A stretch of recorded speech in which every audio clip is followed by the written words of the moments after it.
ये आकाशवाणी है। प्रस्तुत है कार्यक्रम सुर्खियों में। इसके अंतर्गत सुनिए संविधान दिवस पर विशेष कार्यक्रम।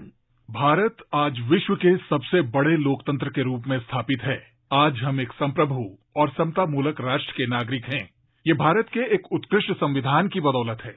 भारत को एक सफल लोकतंत्र के रूप में 70 से भी अधिक वर्ष बीत चुके हैं। आज भारत भाषा, संस्कृति और अलग अलग धर्मों की विविधताओं को समेटे हुए है।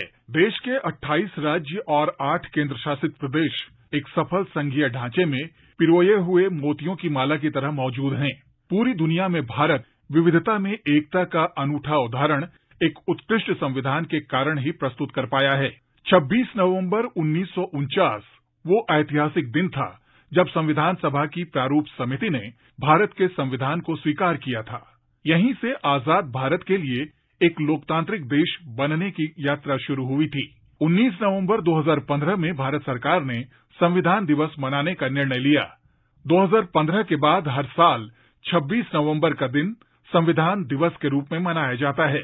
आज संसद के केंद्रीय कक्ष में संविधान दिवस के अवसर पर राष्ट्रपति, उपराष्ट्रपति और प्रधानमंत्री सहित कई केंद्रीय मंत्री, सांसद और अनेक देशों के राजदूत एक विशेष आयोजन में शामिल हुए।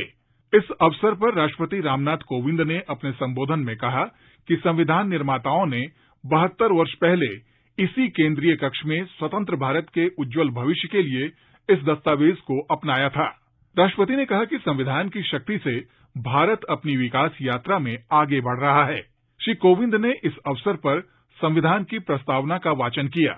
राष्ट्रपति रामनाथ कोविंद ने कहा कि संविधान सभी भारतीयों को आपस में जोड़ता है।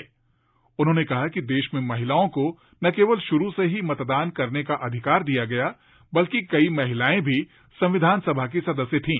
श्री कोविंद ने कहा कि महिलाओं ने संविधान निर्माण में भी अभूतपूर्व योगदान दिया है। इंग्लैंड और अमेरिका जैसे देशों में महिलाओं को लंबे संघर्ष के बाद मताधिकार प्राप्त हो सका था, परंतु हमारे देश में न केवल महिलाओं को आरंभ से ही मताधिकार प्रदान किया गया, बल्कि कई महिलाएं संविधान सभा की सदस्य भी थीं और उन्होंने संविधान के निर्माण में अपना अभूतपूर्व योगदान दिया था। हम भारत के लोग ये गर्व से कह सकते हैं कि हमारे संविधान के निर्माण में फाउंडिंग फादर्स के साथ साथ फाउंडिंग मदर्स ने भी अपना योगदान दिया।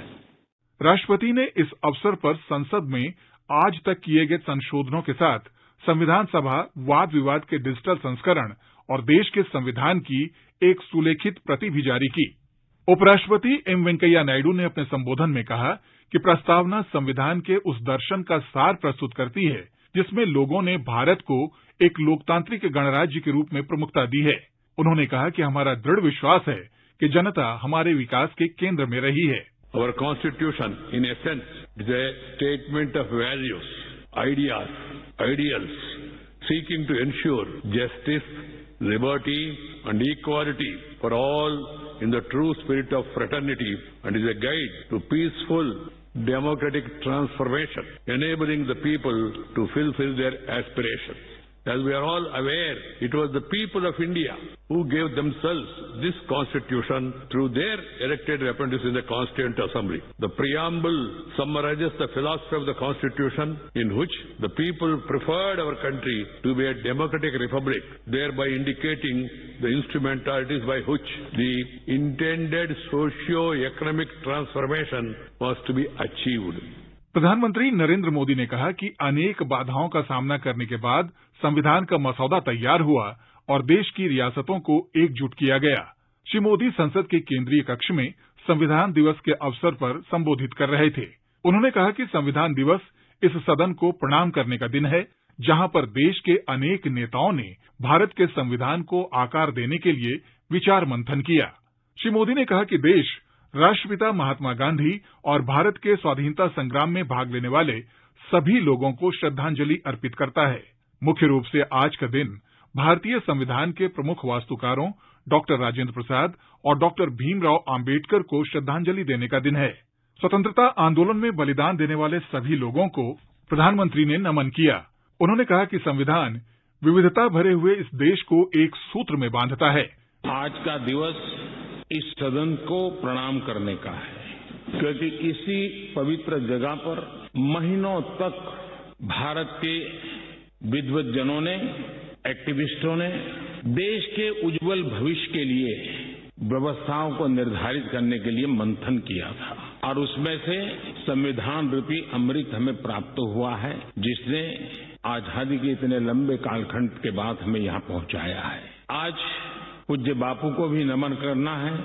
आजादी की जंग में जिन जिन लोगों ने अपना बलिदान दिया, अपना जीवन खपाया, उन सबको भी नमन करने का यह अवसर है। इस अवसर पर लोकसभा अध्यक्ष ओम बिरला ने कहा कि भारत का संविधान गीता के एक आधुनिक संस्करण की तरह है, जो राष्ट्र हित में कार्य करने के लिए प्रेरित करता है। श्री बिरला ने कहा कि यदि हम में से प्रत्येक व्यक्ति देश के लिए काम करने का संकल्प करे, तो एक भारत श्रेष्ठ भारत का निर्माण किया जा सकता है। हम देश हित में, राष्ट्र हित में सामूहिकता से काम करें, देश के समक्ष प्रमुख मुद्दों को सर्वसम्मति से समाधान करने के लिए अच्छी परंपराओं और परिपाटियों को और सशक्त करें, मजबूत करें।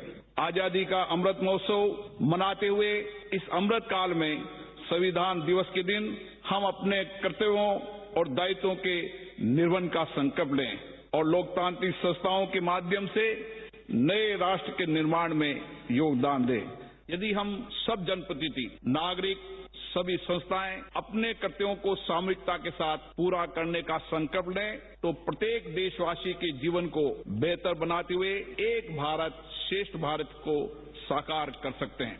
संविधान दिवस के अवसर पर आकाशवाणी समाचार के माध्यम से दिए गए अपने संदेश में मुख्य चुनाव आयुक्त सुशील चंद्र ने कहा कि ये दिन हम सभी नागरिकों को अपने संवैधानिक अधिकारों और कर्तव्यों को स्मरण करने का अवसर देता है। उन्होंने कहा कि भारत का संविधान देश के 18 वर्ष पार कर चुके सभी नागरिकों को चुनावों में अपना मत देने का अधिकार देता है। हमें अपने इस अधिकार की महत्ता को समझते हुए इसका प्रयोग करना चाहिए। उन्होंने कहा कि निर्वाचन आयोग देश में पारदर्शी और निष्पक्ष चुनाव करवाने के लिए प्रतिबद्ध है और आगे भी रहेगा। मतदाताओं के लिए चुनावों को सरल, सुगम और सहज बनाने के लिए निर्वाचन आयोग हमेशा प्रयासरत है। आज का दिन हमें अपने संवैधानिक अधिकारों एवं कर्तव्यों को पुनः स्मरण करने का अवसर देता है। संविधान लागू होने से एक दिन पूर्व 25 जनवरी 1950 को भारत निर्वाचन आयोग का गठन हुआ। उद्देश्य था कि जब भारत एक गणतंत्र बने, तब देश में निर्वाचन हेतु एक स्वतंत्र संस्था स्थापित हो चुकी हो। भारतीय संविधान के आर्टिकल 324 के तहत संसद और राज्य विधानसभाओं के चुनावों का संचालन, निर्देशन और नियंत्रण निर्वाचन आयोग में ही निहित है। संविधान 18 वर्ष की आयु पार कर चुके प्रत्येक भारतीय नागरिक को मत देने का अधिकार देता है। आप अपने इस अधिकार की महत्ता को समझें और पूर्णतः उपयोग करें। आयोग स्पेशल समरी रिवीजन और फोटो इलेक्टोरल रोल के माध्यम से लगातार मतदाता पंजीकरण पर जोर दे रहा है। सभी नागरिकों से अनुरोध है कि यदि आप 1 जनवरी 2022 तक 18 वर्ष की आयु पूरी कर रहे हैं, तो खुद को मतदाता सूची में जरूर पंजीकृत कराएं और 100% मतदान के हमारे लक्ष्य को पूरा करने में अपना महत्वपूर्ण योगदान दें। साथियों, भारत निर्वाचन आयोग सतत रूप से चुनावी प्रक्रिया को पारदर्शी, निष्पक्ष और मतदाताओं के लिए सरल, सुगम एवं सहज बनाए रखने हेतु प्रतिबद्ध रहा है और आगे भी रहेगा। लगभग 3 साल तक लंबे वाद विवाद और चर्चा के बाद बनकर तैयार हुआ यह दस्तावेज आज समूचे भारत के लोकतंत्र को संभाले हुए है। हम सभी नागरिकों का ये कर्तव्य है कि अपने संविधान को लेकर ज्ञान को बढ़ाएं, इसमें निहित बातों और मूल्यों का अनुसरण करें, साथ ही अपने अधिकारों और कर्तव्यों को लेकर जागरूक बने। अभी आप सुन रहे थे संविधान दिवस पर विशेष कार्यक्रम।